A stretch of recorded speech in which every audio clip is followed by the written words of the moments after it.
Buenas noches, profesor. El día de hoy voy a hablar acerca de la reforma agraria que tuvo una vigencia entre los años 1969 y 1979 en el Perú.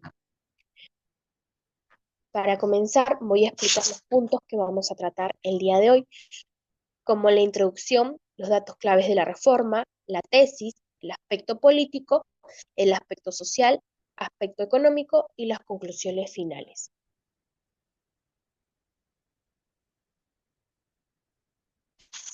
La reforma agraria se desarrolló como la respuesta a la necesidad de cambiar la situación económica y social del campo. Esto, producido y generado en el gobierno de Juan Velasco Alvarado, constituyó el último capítulo de un proceso que se venía dando desde el siglo XX, ante la necesidad de una transformación profunda de la situación económica y social del campo, generándose una nueva estructura agraria. Fue una de las reformas más ambiciosas del siglo XX en el Perú, y su objetivo principal era redistribuir la tierra para mejorar la equidad y la productividad agrícola. Como datos claves de la reforma, contamos con que se expropiaron alrededor de 15.826 fundos y más de 9 millones de hectáreas. Las áreas más afectadas en esta reforma fueron la implementada en la costa y la sierra.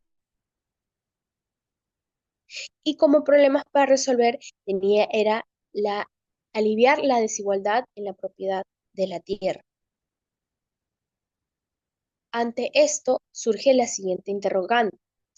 ¿Fue la reforma agraria beneficiosa desde el punto de vista político, económico y social? En este caso considero que no, pues ya que esto trajo como principal consecuencia la gran carencia de inversión en el campo. La crisis alimentaria provocaría más adelante el aumento de importaciones y como mayor consecuencia sería la masa inmigrante hacia la capital.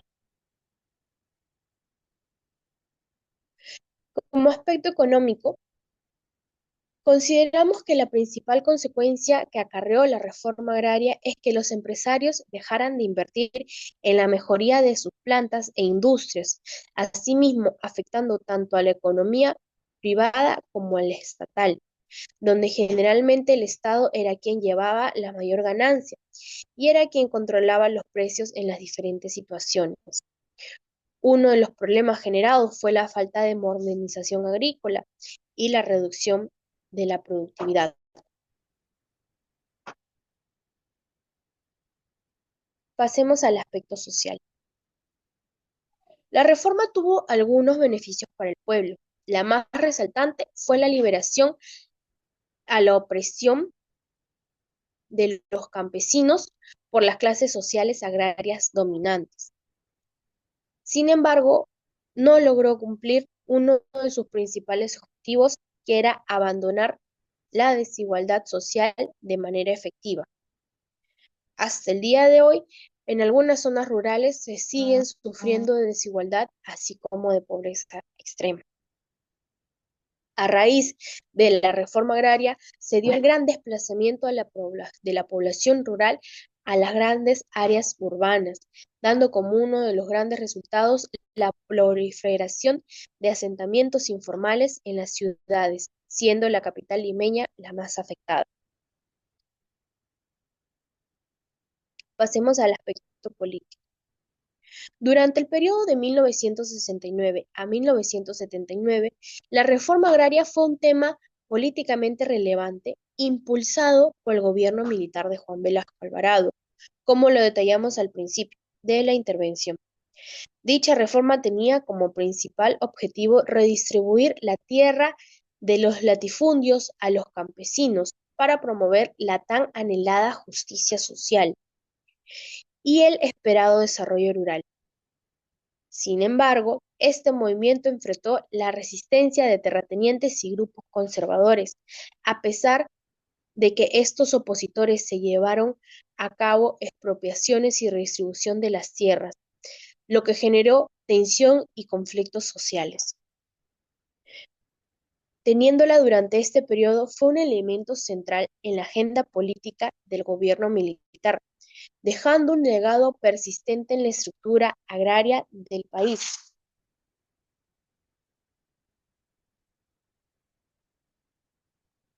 Por último, vamos a hablar de las conclusiones.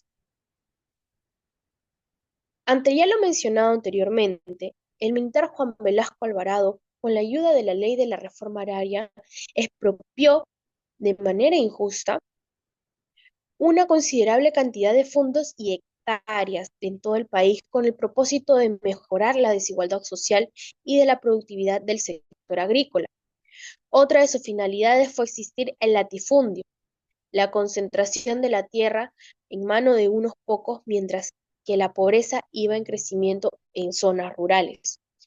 Con esta decisión se permitió la violación de los derechos fundamentales de propiedad al ser injustamente excluidos de sus tierras sin recibir nada a cambio.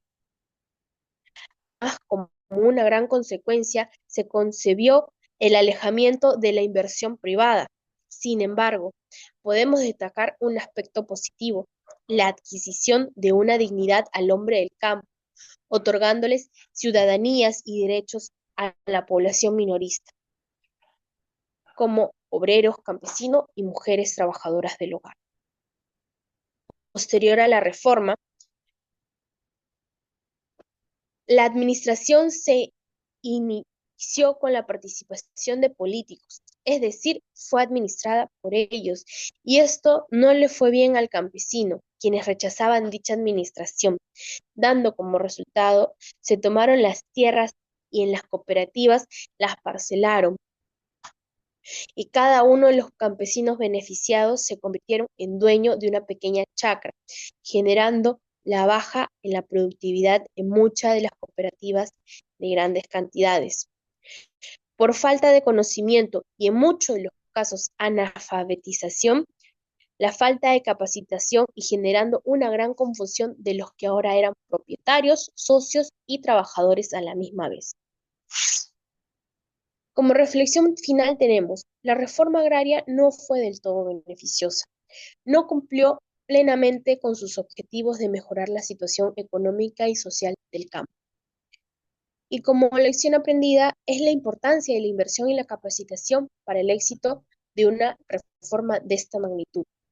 Finalmente, reconsidero que la tan mencionada reforma agraria no fue del todo beneficiosa para las necesidades del pueblo. Muchas gracias.